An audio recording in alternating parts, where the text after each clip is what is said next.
What if the ring on her finger didn't mean love, but survival? Abigail Walkers left Buffalo, New York, carrying a quiet secret on her left hand, a gold band that wasn't a vow, but a warning.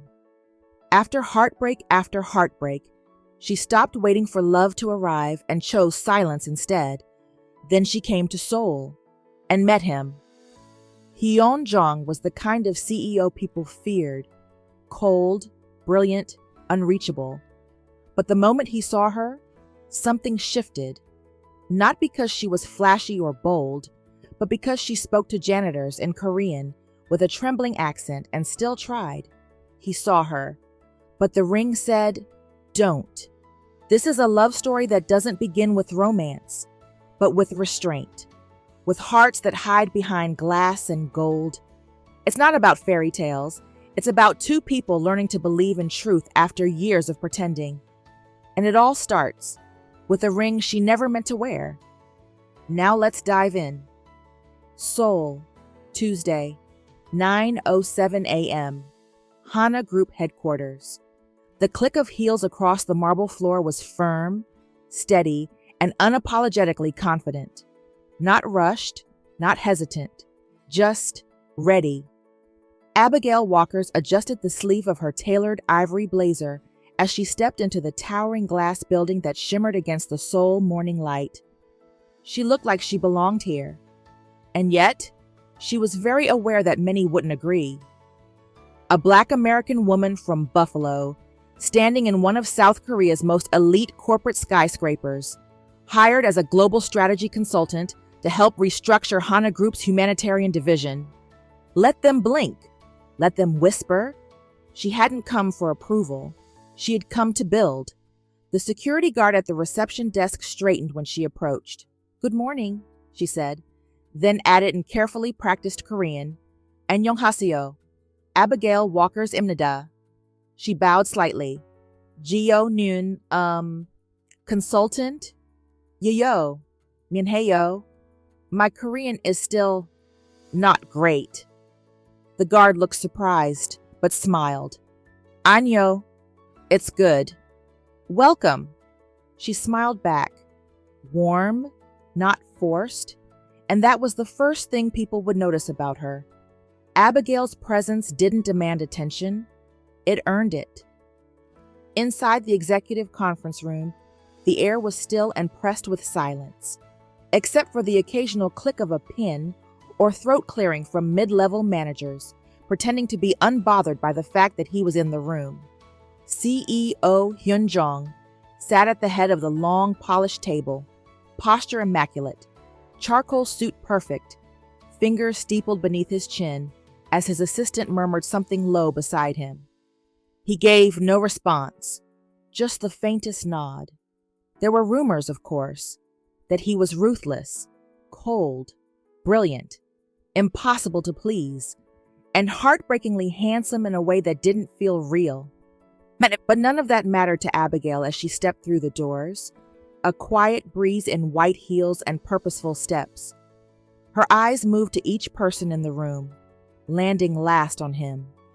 For the briefest moment, the briefest breath, something shifted, a flicker, a current, unspoken and sharp. He didn't move, not even a blink, but something in his gaze lingered, as if trying to read between the folds of her smile. Abigail returned the look, steady but not challenging, and bowed politely. "Good morning, Abigail Walkers. It's a pleasure to be here." And then, in Korean, soft and sincere, "저는 하나, 사회원, 부서를 고백하기 위한 컨설턴트입니다. 정말 감사합니다. Thank you for trusting me." There was a beat of stunned silence, not because her Korean was perfect, it absolutely wasn't, but because she tried. The junior executives gave each other side glances, but Hyun-jong simply looked at her for a long, unreadable moment. His eyes, dark like obsidian, narrowed almost imperceptibly. "She speaks better than most of you," he said, not looking away. The room chuckled nervously. She smiled, surprised, and maybe just a little amused. "Jongmal gomapsimnida," she said again, bowing slightly. Over the next hour, Abigail moved through her strategic assessment like she'd been born for this. She outlined measurable community impact KPIs, challenged the board's vague language around equity, and proposed targeted reinvestment into neglected rural areas. But it wasn't just her competence that stood out. It was her humanity. She paused to ask the junior analyst for her opinion. She complimented the local staff's previous outreach work. She thanked the man who brought in the coffee tray, in Korean, and even bowed to the janitor, who was quietly wiping a smudge from the glass door. CEO Hyunjong noticed. He always noticed. He'd seen consultants before, sharp ones, loud ones, arrogant ones, but never someone who could command a room without trying to conquer it. And never someone who looked at everyone, including him, like they weren't disposable. It rattled him. When the meeting ended, people filtered out in murmurs and quiet footsteps. Abigail lingered for a moment, gathering her notes. He hadn't said much during the presentation, just a few sharp observations, but his presence had pressed against her skin like static. Now, she felt his gaze on her back. She turned. He was standing near the floor-to-ceiling windows, one hand in his pocket, the other holding a small notepad. "I've read your white paper on microphilanthropy," he said without preamble. His voice was calm, but there was something rougher under it. She raised a brow. "I'm surprised you had time." He looked at her. "I make time for things worth reading." Something in her pulse fluttered. She kept her expression even. "And?" His eyes flicked down to her ring, then back up. "It made me curious," he said coolly. "About?" He didn't answer. Not really. Instead, he offered the faintest bow of his head. "Welcome to Seoul, Ms. Walkers." She nodded once and turned to leave, but her fingers brushed the edge of the ring absent-mindedly. The one she had placed there, the one she told no one about. And behind her, the man she hadn't planned to meet watched the door close with a look that no one had seen on his face in years. Interest and restraint, colliding. Somewhere in the building's reflection, a ring shimmered beneath the morning sun. The restaurant was too beautiful to feel comfortable. Crystal glassware, hanging orchids, and a city view that seemed to stretch forever. Abigail sat near the center of the long mahogany table, trying not to notice how most of the executives angled themselves toward Hyunjong. Even in silence, the man commanded gravity. She had barely touched her wine. The conversation had moved from stock trends to global outreach to some joke about the American consultant's enthusiasm. She had laughed it off, as she always did. And when she laughed, really laughed, her hand lifted just slightly, light catching on her left ring finger. A single gold band, simple, elegant, unspoken. The sparkle struck like a match. Across the table, Hyunjong's gaze snapped to it, just for a second. Then again, slower this time, like he needed to be sure. His expression didn't change, not outwardly, but the warmth that had softened his usually impassive features, gone. Something invisible sealed behind his eyes. His assistant, seated discreetly to his right, noticed the subtle shift, the stiffening shoulders, the unreadable jawline. Abigail, oblivious to the cause, noticed only the sudden chill. He'd been engaged in her presentation earlier that day, asking follow-up questions, even offering one of his rare approving nods. Now he was quiet, withdrawn, mechanical. Every time she spoke, his eyes found something else to focus on. The wine glass, the skyline, the rim of his watch. She didn't know it, but he was forcing himself to forget the way she had looked in the boardroom. Alive, brilliant, unguarded. Now she was a boundary, a symbol of off-limits. And boundaries were the only thing Hyunjong knew how to respect. When the dinner ended, she stood to thank the team. He nodded, curt and distant, already sliding his phone into his pocket. "You did well today," he said, tone clipped. The words felt like glass, polished but cold. "Thank you, sir," she replied, a touch thrown off. Her tone was polite, professional, but there was a flicker of confusion in her eyes. He didn't wait for a reply. He simply bowed once and left. Later that night, her apartment was quiet, except for the faint hum of Seoul outside her window. Cars, laughter, a drizzle against glass. Abigail kicked off her heels and sighed, rolling her shoulders. Her reflection in the mirror looked tired but proud. She was halfway through unbuttoning her blazer when the faint gleam on her finger caught her eye. The ring. The same one that had turned heads earlier. The same one that had changed something she couldn't name. She lifted her hand and stared at it, twisting the smooth metal with her thumb. Her heart gave a dull ache, not for a person, but for everything that came before it.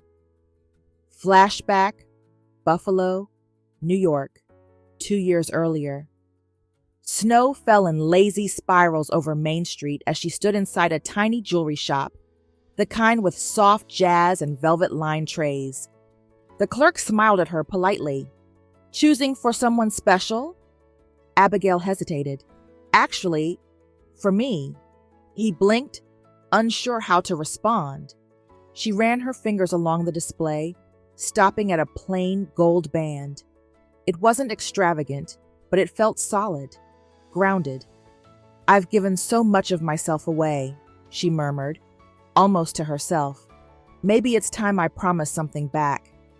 The clerk smiled, misunderstanding completely. "Beautiful choice. He's lucky." She smiled faintly. "No," she said softly. "I'm just tired." When she left the store, snow melted against her lashes. The ring caught the weak sunlight like defiance. It wasn't love. It was armor. A quiet warning to the world that she was no longer open for breaking. Back to the present. Abigail sat by the window, the city lights flickering like 1,000 questions. She slid the ring off, set it on the table, and rubbed the faint mark it left on her skin. Maybe it was time to stop wearing it. Maybe. But she picked it up again, held it between her fingers, and slipped it back on. Old habits die gently when they were born of pain. Across town, in a penthouse overlooking the Han River, Hyunjong loosened his tie, but didn't pour himself a drink. He just stood by the glass wall, the night reflected around him. He had no right to feel the strange pull in his chest, the ache that came from wanting something he had no claim to. His assistant's earlier words echoed in his mind. "Sir, she's different, but she's married?" He hadn't corrected him. Couldn't. Because what difference would it make? He'd already built a wall around his heart long ago, and tonight, a gold ring had reminded him why it was safer that way. Two people, two fortresses. Neither knew the other had stopped believing in love, long before they met. But Seoul has a way of making the guarded look up.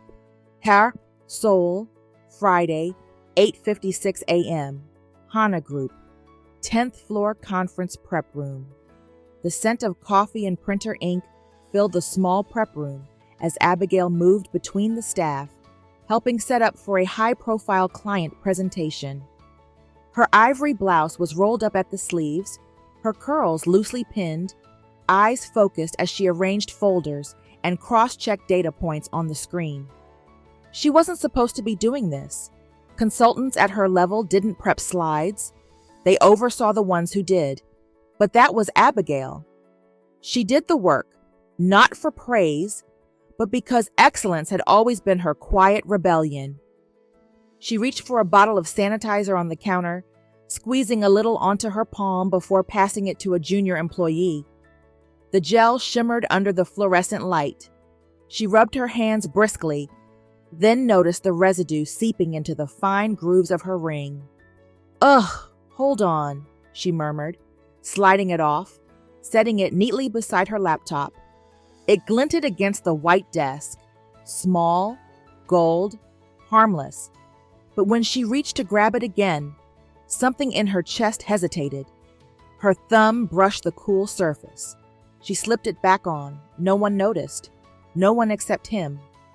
From the hallway, Hyun-jong stood half-hidden near the glass door, pretending to check an email. His gaze wasn't on his phone. It was on her. She was laughing softly with one of the younger analysts, guiding her through a report correction, her tone kind but assertive. The kind of tone that carried warmth and confidence, not ego. Then she reached for the sanitizer, removed the ring, paused, and replaced it. Something subtle flickered across his face. Not jealousy, not exactly curiosity either.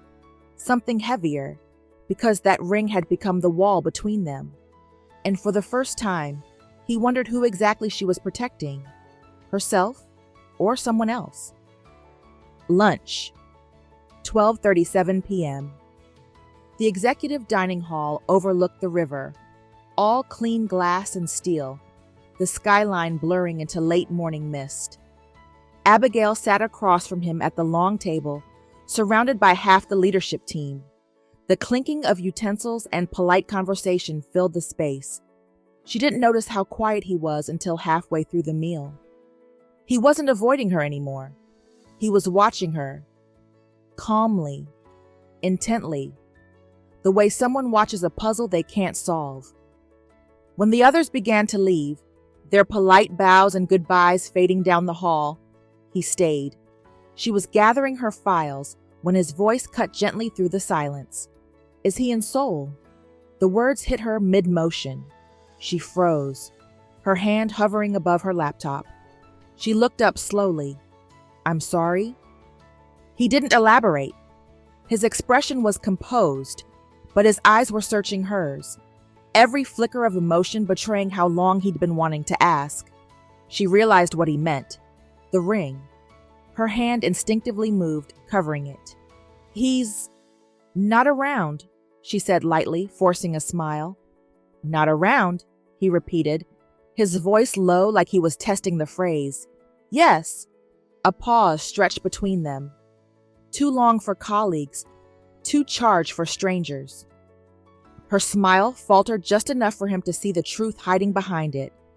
He wanted to ask more. He wanted to know everything. But restraint was a muscle he had trained to perfection. So he simply nodded, understood, and she exhaled quietly, grateful and disappointed at once. That night, 10:03 p.m., Apgujeong District, Abigail's apartment. The night hum of Seoul drifted through the cracked window. Distant horns, laughter, the soft vibration of a city that never truly slept. Abigail sat cross-legged on the couch in her loose hoodie, hair down, laptop glowing before her. She'd been working on her report for 2 hours, but hadn't written a single line in the last 30 minutes. Her fingers hovered over the keyboard, motionless. The ring gleamed faintly in the screen's reflection. She looked down at it, the small golden circle that had been her peace treaty with solitude. And yet now it felt heavier than ever. She removed it slowly, holding it between her thumb and a forefinger. Her mind slipped backward, back to faces, voices, memories she had trained herself not to revisit. A soft click brought up her photo gallery. There he was, the last man she'd loved enough to believe again. He had laughed with his whole body, promised her forever, and then left without a goodbye. She stared at the photo until her throat tightened. Then, without ceremony, she hit delete. A small notification appeared. Photo permanently removed. The ring felt colder in her hand now. She set it on the coffee table beside her, the sound faint as it met the wood. For a long time, she just stared at it. It wasn't a symbol anymore. It was just metal. Meanwhile, across the city, Hyun-jong sat at his desk, the city lights spilling across the floor like liquid gold. His schedule was open in front of him, but his eyes weren't on it. He thought about her laugh in the conference room, her trembling Korean that somehow made people listen harder, her honesty in every movement, and that ring. That quiet declaration he didn't yet understand. He leaned back in his chair, exhaling. He told himself it didn't matter. She was a consultant, temporary, professional, but even as he said it, the image of her lingered. The way sunlight had glinted off that small piece of metal, and the faint look of loneliness she tried to hide behind a smile. He rubbed his temple, frustrated. Why her? He muttered under his breath. There was no answer, only the sound of the Seoul skyline breathing beyond the glass. That night, two people sat beneath the same sky, one wondering why she still wore the past, the other wondering why he cared. And somewhere between them, a golden ring caught the moonlight, waiting to lose its meaning. Seoul, Saturday morning. Hyun-jong's penthouse, Hanam-dong. The morning sun spilled through the glass, catching on a row of framed photographs. All awards, corporate ceremonies, headlines. None of them showed a single smile that reached his eyes. Hyun-jong sat at the kitchen counter, stirring black coffee that had long gone cold. His sister, Hee-soo, had stopped by on her usual weekend visit, filling his silent apartment with the scent of tangerines and the faint hum of a TV variety show. He hadn't spoken in several minutes. She was used to that. "Earth to my brother," she said finally, peeling a tangerine and arching a brow. "You've been staring at that wall for 10 minutes. He blinked, slowly pulling himself back. "Just thinking." "That's new," she smirked, tossing a peel into the bowl. "Thinking about work again?" He hesitated. Then, "No." Her eyes flicked to him sharply. "Oh, so it's a woman." He said nothing. Hye-soo grinned, delighted. "There is. I can always tell. Your voice goes quiet, but your face shifts, like you're trying not to care." He exhaled.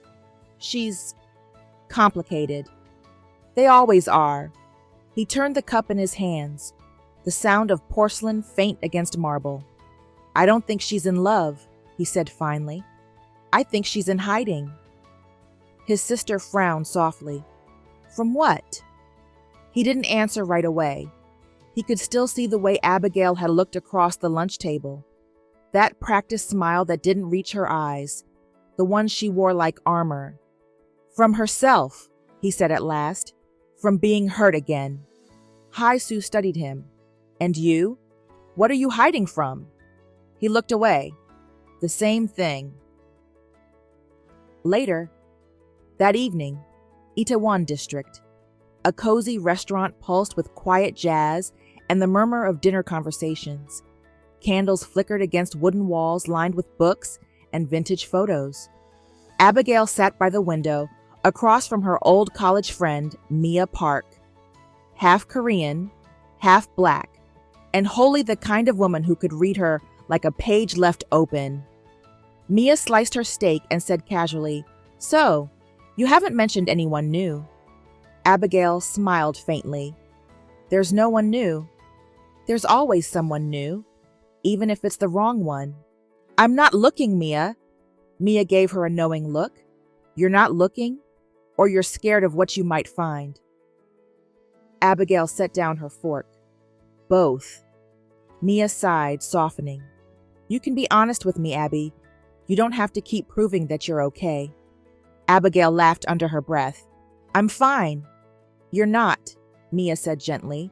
"You're tired. You've been tired for a long time." Abigail looked out at the window. The rain had started, thin lines tracing down the glass. "I gave love everything, 3 times, and each time it left less of me behind. So yeah, maybe I'm tired, but I'm not bitter." "I know you're not," Mia said, but it's okay to stop pretending you're not lonely. That hit deeper than Abigail expected. Her throat tightened. She stared at her glass of water, the reflection of the candlelight trembling inside it. Maybe loneliness feels safer than disappointment, she whispered. Mia reached across the table, squeezing her hand. Then I hope one day someone reminds you that you don't have to choose between the two. Hana Group headquarters. Later that night. The office was empty, save for the hum of fluorescent lights and the whisper of rain against the glass. Abigail was still there, finishing reports. Her eyes ached, but she didn't want to go home yet. The quiet felt easier than facing her thoughts. The elevator doors opened softly. She didn't have to turn around to know who it was. Only one person moved with that kind of calm authority. Like the world bent slightly when he entered a room. Still working, Hyunjong said quietly, approaching her desk. I could say the same, she replied, saving her document and powering off her laptop. He glanced at the clock. It's almost midnight. Deadlines don't sleep. A hint of amusement flickered across his features. Neither do you.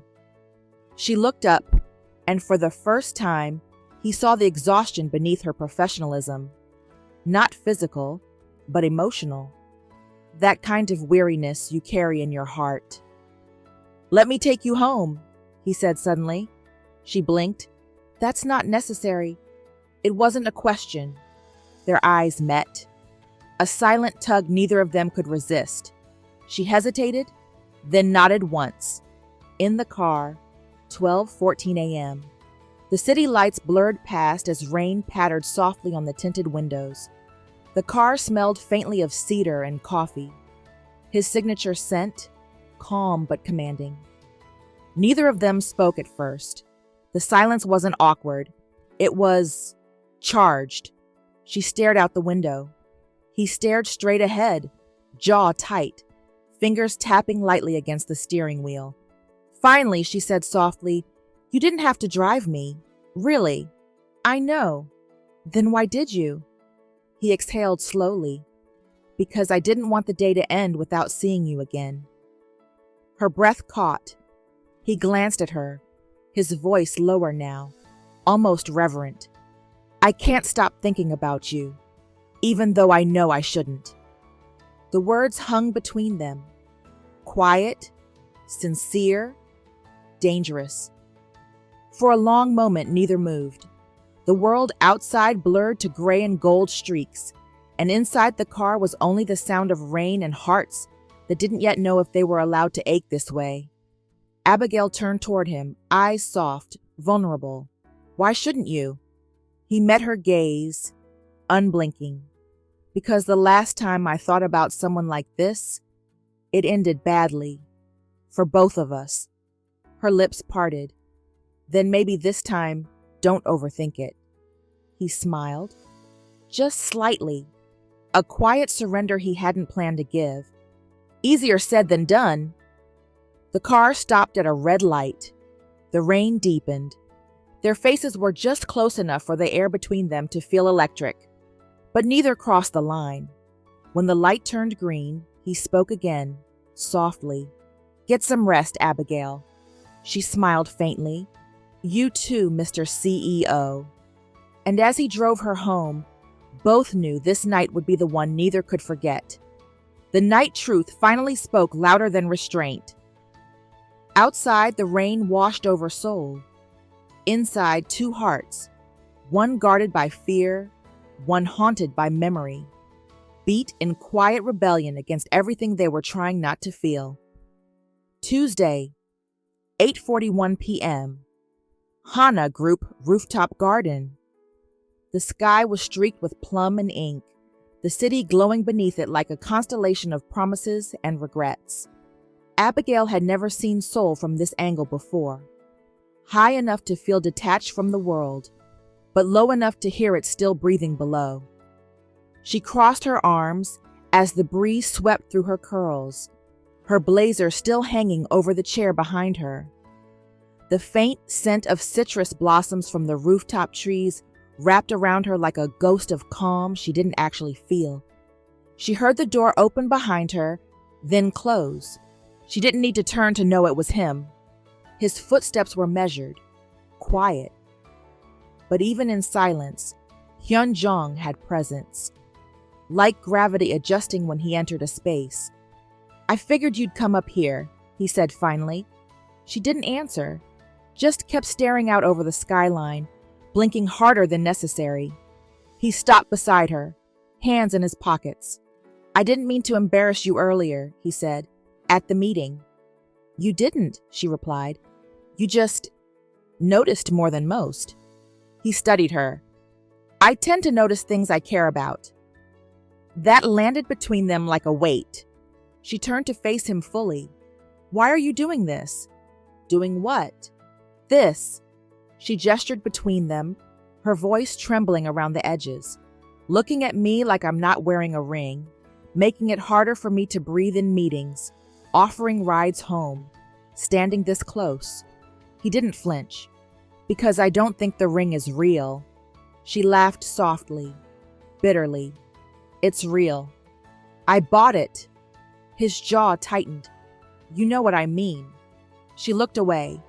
Her fingers toyed with the ring unconsciously. And then she spoke, voice low, unguarded. "I wore the ring to keep people away."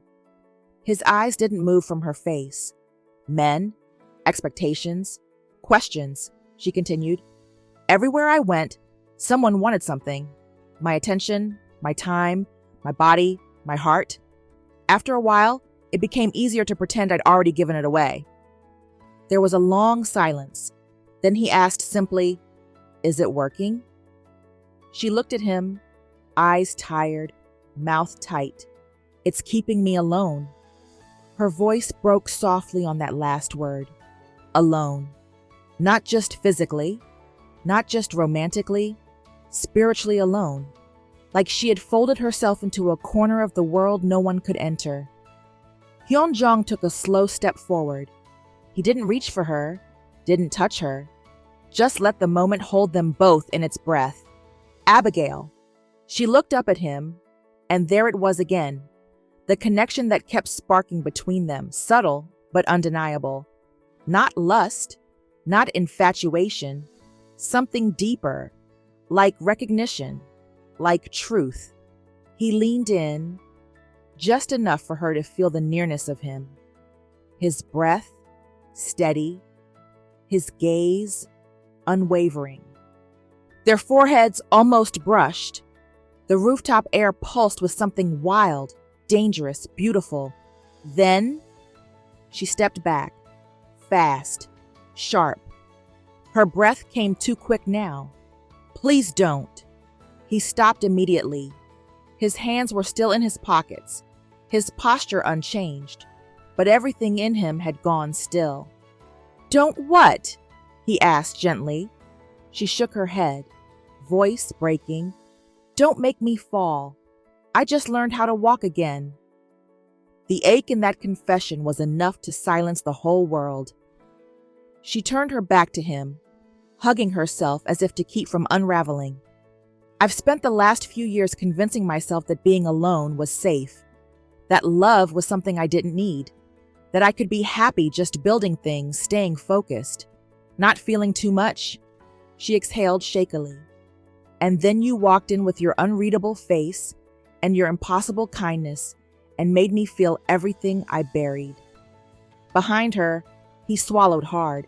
"I never meant to make you fall," he said. She turned. "Then why does it feel like I'm standing at the edge of something I can't come back from?" He looked at her. Long, deep, quiet. "Because I am too." She blinked, startled. "I told myself I'd never go through it again either," he said. "But the moment you walked into that conference room in that ivory blazer, I knew I was already in trouble." The wind caught her curls as her eyes filled. "I'm scared," she whispered. "So am I," he replied. Neither of them moved. Seconds stretched. Then she stepped toward him, slowly this time. Their hands didn't touch. Their bodies didn't lean in. But their hearts reached across the space. Not a kiss, not yet. but something just as intimate: surrender. Up on that rooftop, beneath the weight of a city that never slowed down, two people stood with their hearts cracked wide open, both terrified, both seen. And for the first time in a long, long while, Abigail didn't feel like she was hiding. She just felt held. Seoul, Friday evening. Hana Group Grand Foundation Gala, 7:19 p.m. The ballroom was a spectacle of glass and gold. Chandelier light fractured across polished marble, and the low murmur of Seoul's elite filled the air. Abigail stood near the far end of the hall, a vision in deep emerald satin, her curls loose, falling over her shoulders. It was her first public appearance beside the Hana Group board since joining the project. Tonight was supposed to be about the new humanitarian initiative, about impact, data, and hope. Not about her. But he kept looking.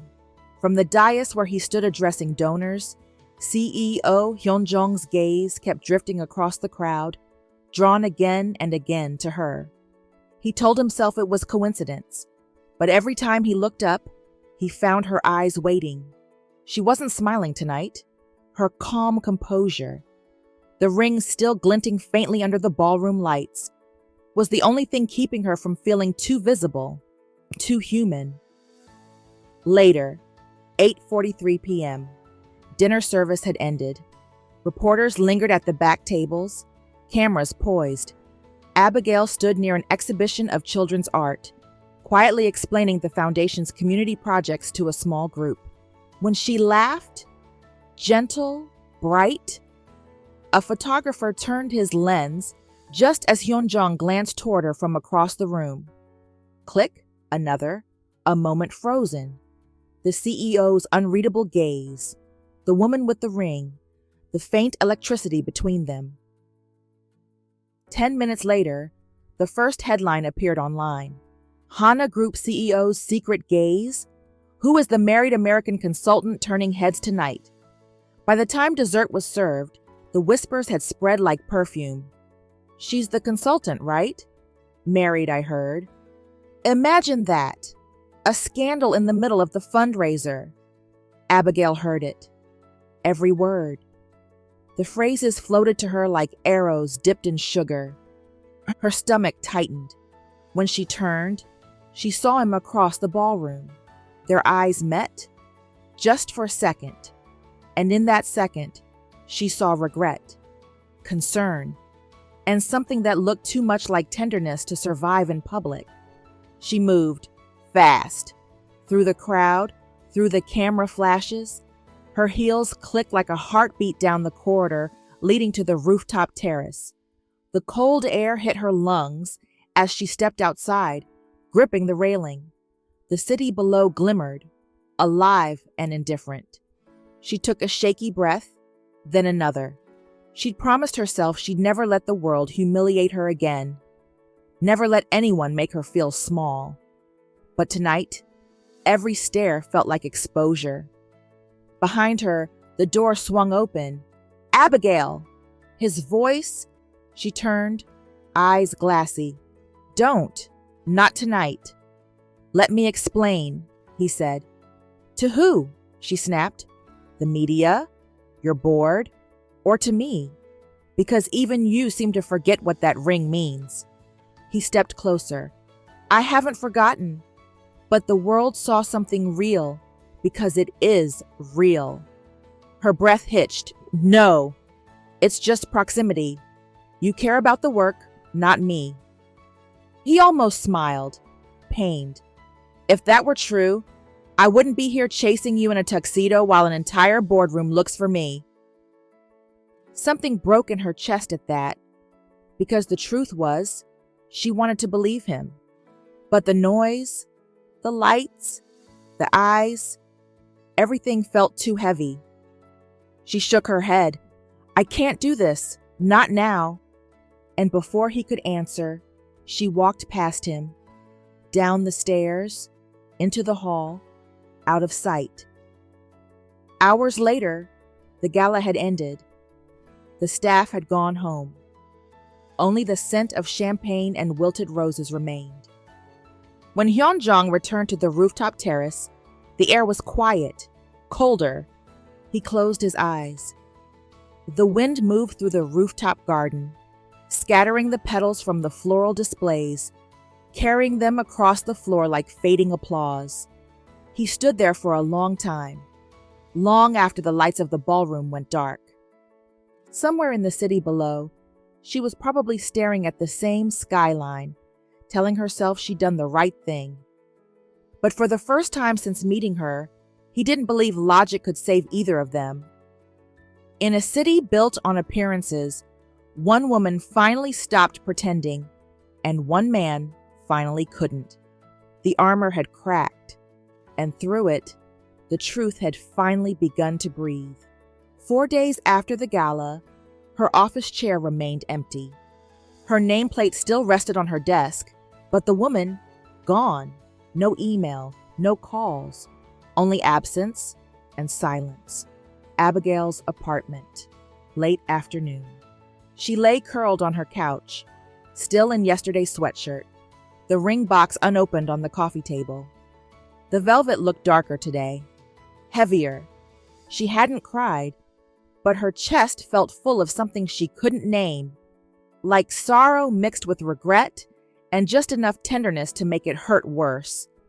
Her phone buzzed once, then again. She ignored both.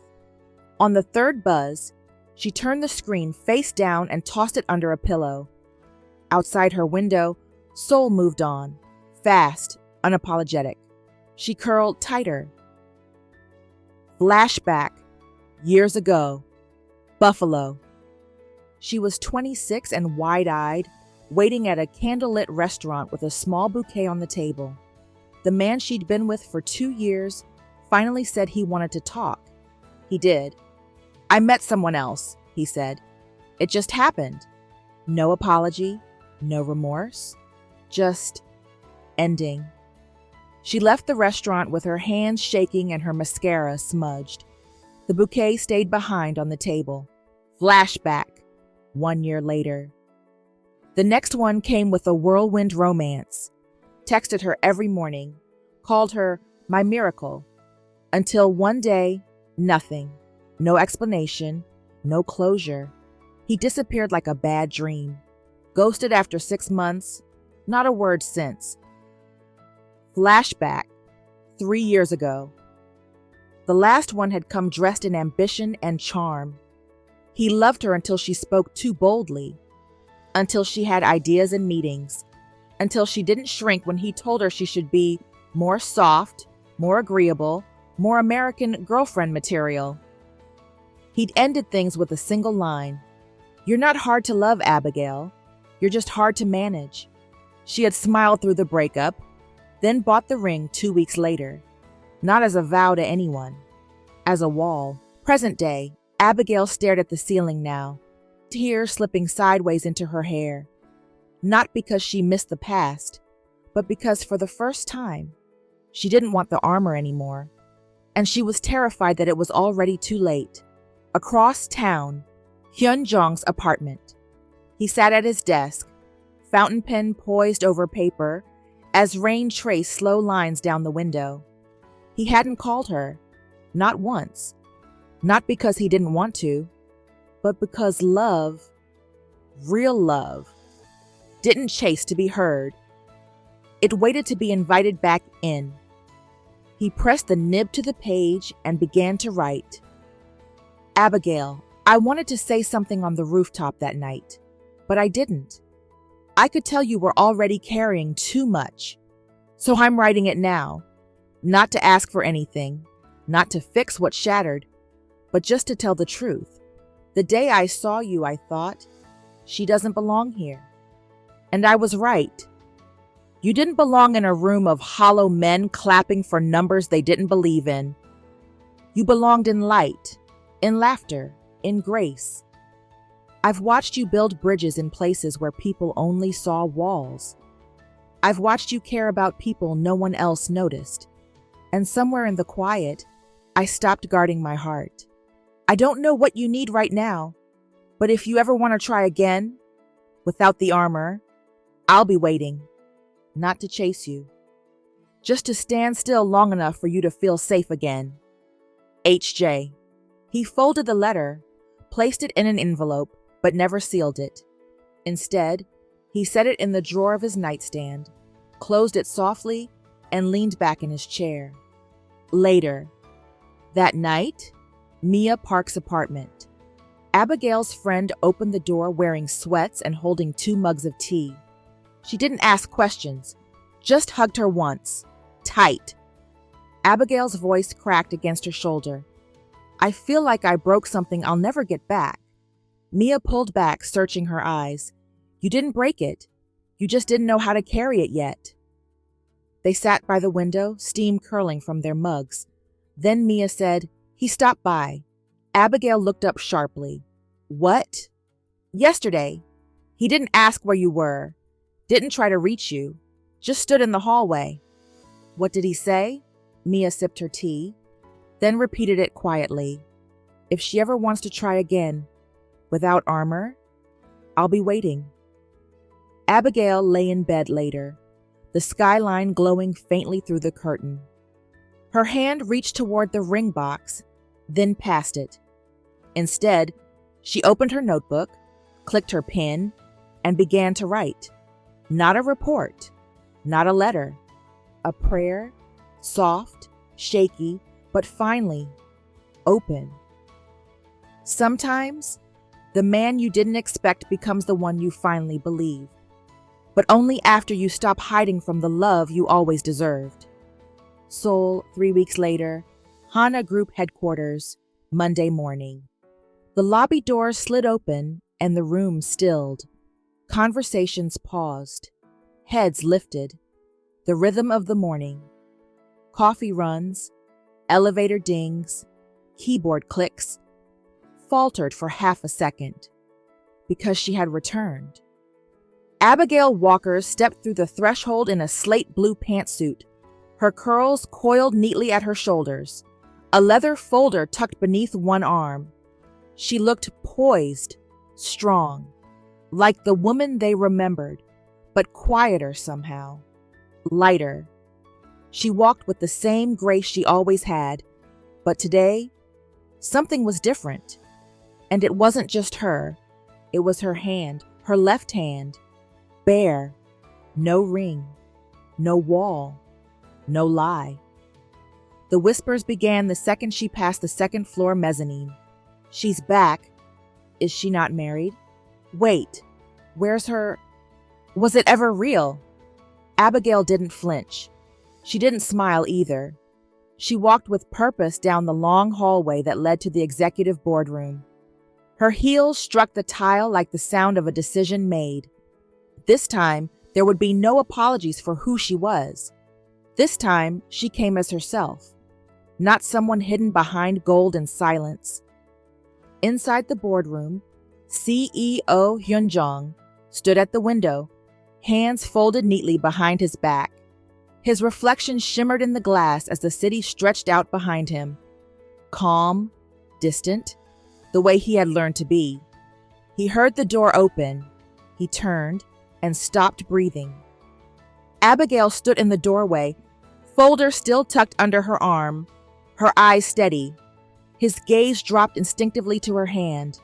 No ring, nothing but skin and truth. Their eyes locked. He didn't move at first. Just let the realization wash over him. Then he stepped forward, not quickly, just intentionally. Each step toward her was a confession.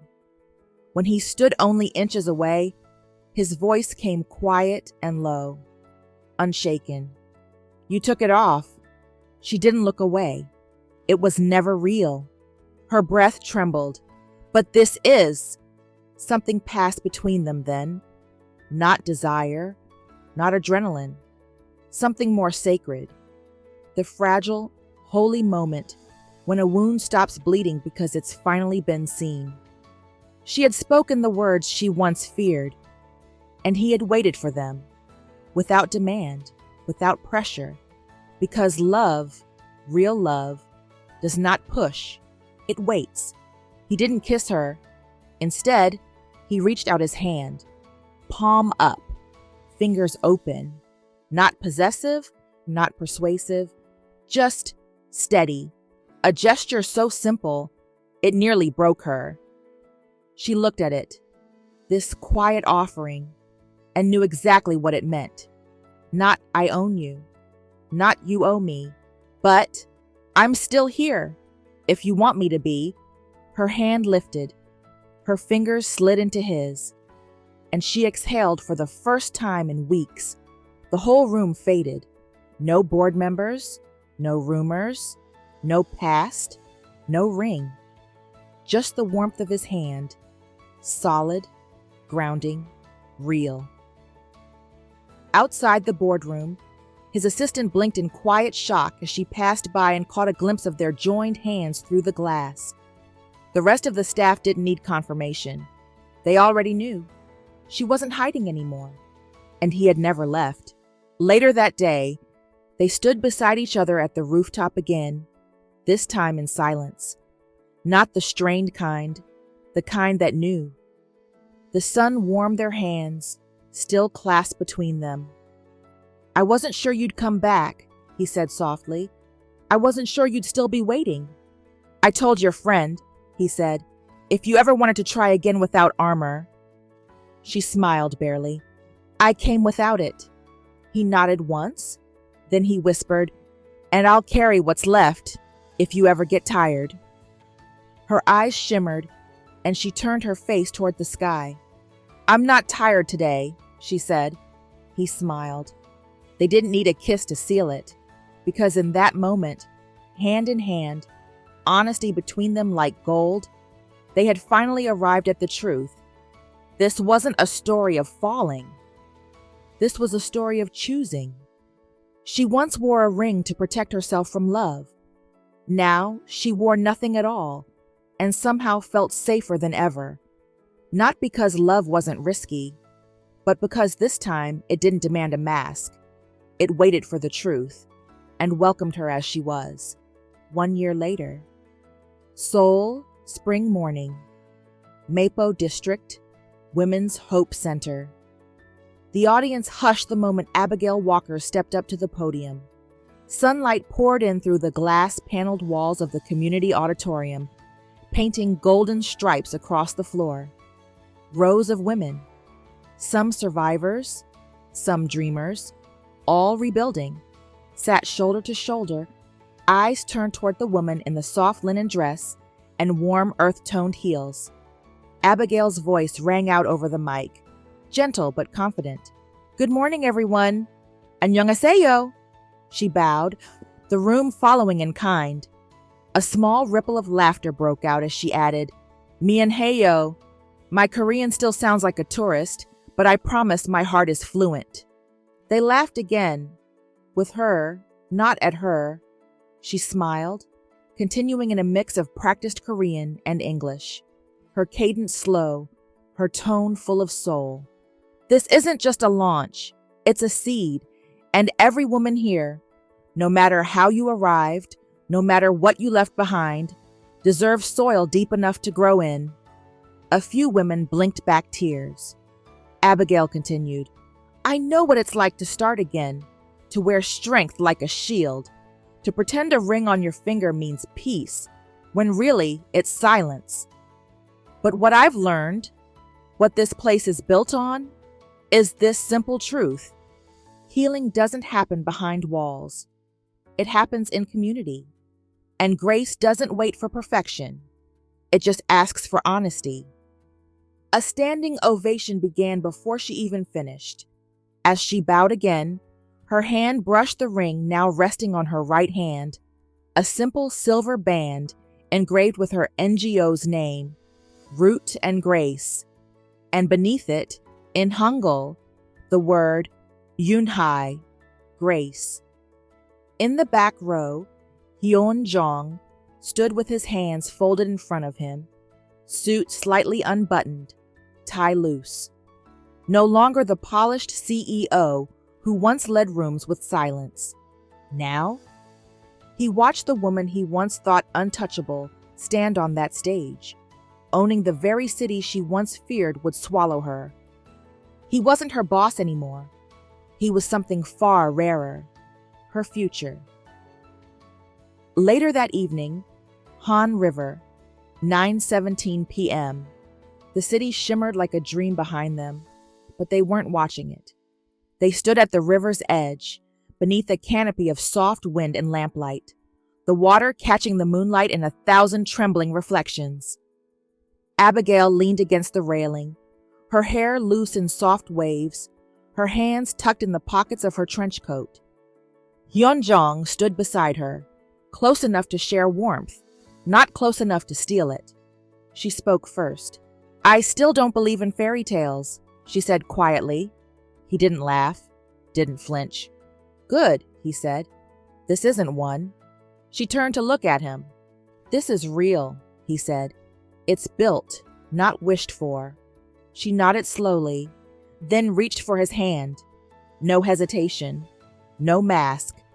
They stood like that for a long time, fingers intertwined, silence blooming peacefully between them.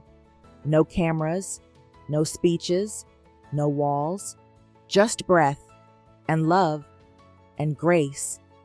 She once wore a ring to keep love away. Now she wore one to remind herself what love built. Out of rubble, out of risk, out of truth. And beside the river, where fairy tales ended, she walked away, hand in hand with the man who never tried to rescue her. Only waited until she rescued herself. 6 months later, Root and Grace Center, Community Garden Dedication Day. It wasn't a wedding. There were no white gowns, no photographers, no dramatic music swelling in the background. But it was just as sacred. Rows of women lined the edge of the freshly tilled garden at the back of the new Root and Grace campus. There were children chasing butterflies, volunteers passing out lemonade, and dozens of clay pots hand-painted with affirmations in both Korean and English. And standing in the middle, hands in the dirt, hair in a loose ponytail, cheeks sun-warmed, was Abigail. She wasn't the guest of honor. She was the gardener, and she loved it that way. Hyunjong sat on a bench nearby, watching her with the kind of pride that never needed to be spoken. He traded stock charts for soil these days. Still involved with Hana Group, yes, but quieter now, more present. He wore a light blue linen shirt, sleeves rolled, no tie in sight. He looked younger, or maybe just free. Next to him sat a teenage girl, one of the residents of Root and Grace's transitional housing program. She clutched a folded piece of paper in her lap. "She helped me write my first college application," the girl whispered, eyes fixed on Abigail. "I know," Hyunjong replied softly. "She told me. She said, people like us don't have to disappear to be safe." His voice caught for a second. "She's right." The girl looked over at him. "Are you married to her?" He smiled, glancing down at his hand, still ringless. "Not yet," he said. "But I think we're building something better than a wedding." She nodded like she understood. Later, that evening, garden path. The sun was dipping behind the buildings, casting everything in honey gold. Abigail wiped her hands on a towel and walked the stone path between the flower beds, barefoot. She found him leaning against a wooden arbor, watching her like he always did. Quiet, full of reverence. She stopped in front of him, raising an eyebrow. "You've been staring." He shrugged. "You make it hard not to." She smirked and bumped his shoulder lightly with hers. He reached into his pocket and pulled something small and wrapped in velvet. Not a ring box. It was something different. Curious, she took it and opened it slowly. Inside was a key and a folded note. She unfolded the note. "To our new home. It has a garden, a big one, and a room just for writing, and enough space for more Grace. Maybe even a baby someday. No pressure. Love, Hyunjong." Your almost husband and forever witness. Her eyes filled. He reached for her hand and kissed the center of her palm. I'm not proposing yet, he said softly. I just wanted to build something ready for you, in case, one day, you say yes. She looked up at him, tearful and laughing at the same time. I already did. He blinked. She pointed to her chest. The day I stopped wearing armor. He kissed her forehead, held her against his chest, and they stood there as the sun set over the place they had built. Not out of fantasy, but from the soil of everything they'd survived. There were no fairy tales, only faith. No fireworks, just gardens. No glass slippers, just bare feet on sacred ground, and a love story that was never about finding the perfect ending, only building a true one. The end. She once wore a ring to protect herself from the world. Now she wears one engraved with the word grace. Not because she was saved by love, but because she finally believed she deserved it. And the man who once stood across boardrooms in silence now stands beside her, not as a CEO, but as a witness to the woman who stopped hiding. This wasn't a story about being rescued. It was a story about becoming ready to be loved, fully, freely, and without fear. Because in the end, he didn't ask her to take the ring off. He waited until she was ready to let it go. And that made all the difference.